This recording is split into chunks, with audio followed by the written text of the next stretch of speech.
Hello, Steve White's 89. Well, I'm finally catching up on Superman and Lois. I always want to say Lois and Clark. Um, yeah, I mean, I really am loving the show, and I'm loving having a show to watch every week.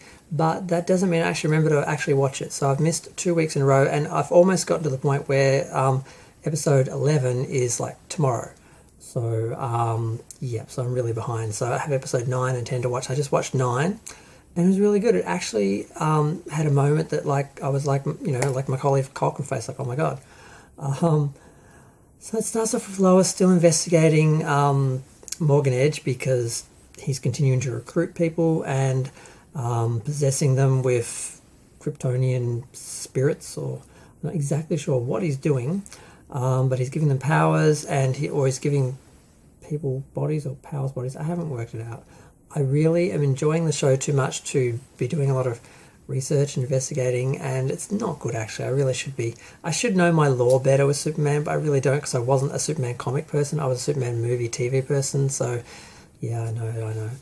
Um, so first we see Emily as the example of at first things go well. She's just doing really well, but then she starts to do strange things. Like she walks out on her daughter's performance at the talent show later on in the episode. So she's showing signs, and she's talking to Lana, and of course Morgan Edge starts to get suspicious. Superman goes to a bank robbery in Mexico, and I'm sort of like, yeah, they don't see him there very much. I'm like, well, why don't they? Why doesn't he just? Isn't he like fighting crime all around the world, not just like in Smallville and Metropolis? So I had a little bit of think about that for a minute, but yeah, he basically is getting shot, and he's feeling it, and he actually gets knocked down. He gets back up, and he's fine, and he saves the day. And one of the security guards actually asks if he's okay, and he's like, I will be. He leaves, and basically the Kryptonian gas, basically it's affecting him. It's become sort of like a virus, and he's infected Jordan. So no, sorry, Jonathan. I get them confused. Jonathan is the one looking at the other girl, Tegan, and he gets shot down pretty hard, so I may as well just cover that. It's pretty embarrassing. They're looking at each other, and he thinks she's into him, and yeah, she just felt bad for him because he had the broken arm and couldn't open the locker and that, and he crashes pretty badly. That's pretty much his arc for the episode, except for one good scene with his grandfather. Lana, again, asking too many questions. Lois wants her father to leave because basically he's been helping developing weapons that are basically, well, not killing her son and her husband, but yeah, not far off. So she's like, look, you've never been there for me, and now you're actually actively doing things to, harm the people I love. So I want you, after this crisis is over, I want you gone, because they call them in to try and work out what's happening with the bioweapon and why it's affecting Clark the way it is, and why it's affecting Jordan like it is. And yeah, so it's a bit of a sad moment, and I sort of think, how's this going to end? I got the sudden urge that he was going to sacrifice himself in some way. He had to redeem himself in some way. I was thinking, well, that's what's going to happen to him this episode. Well, the only way to fix Jordan, because basically he's got some sort of like pneumonia where he's got this, his breath is freezing, his lungs are freezing, so he has to go to the Fortress of Solitude, and he has to basically be fried. So Clark and the Fortress of Solitude are frying him. Oddly, his clothes don't get fried, because I was expecting him to be naked and red, but no, he's just like having beams of like heat going through his clothes into his body, but okay.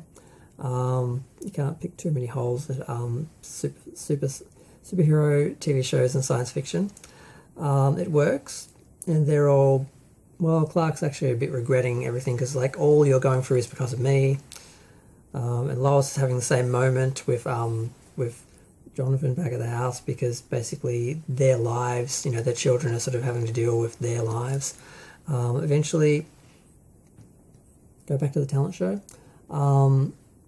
Of course, Jordan can't be there, and forgive me if I get the guys' names mixed up. I'm sure I'm going to do it. So the father steps in and actually accompanies Sarah. Is it Sarah? God, I can't remember anybody's names in this show. It's really bad. I say I'm a fan, but I can't remember anything. It goes well. She sounds well. She sings well. But when the next act is on, and the other daughter of Emily's on, Emily walks out, and Kyle follows, and we think he's going to help. What we find is that Emily has left because now that Morgan Edge knows that Clark is still vulnerable, that he's not totally recovered, because he had bruises all over him from the gunshots and everything, and Lois is like, what the hell, you don't bruise from bullets, I've never seen this before. They show up at the house, Emily and some guy, and they try and kill Jonathan and Lois. Fortunately, they have weapons, but more fortunately, her dad shows up, redemption, shoots the gas and uses the evil gas, against the other two Kryptonians, which is what it was there for. And they get away. They get out to the shed. They get their guns, and then when they eventually follow them out there after they've smacked their dad down, they shoot him, and he shoots them. Jonathan actually has one of the guns, one of the I don't know if they were future weapons or Kryptonian weapons, or whether they were military weapons. I can't remember where they came from.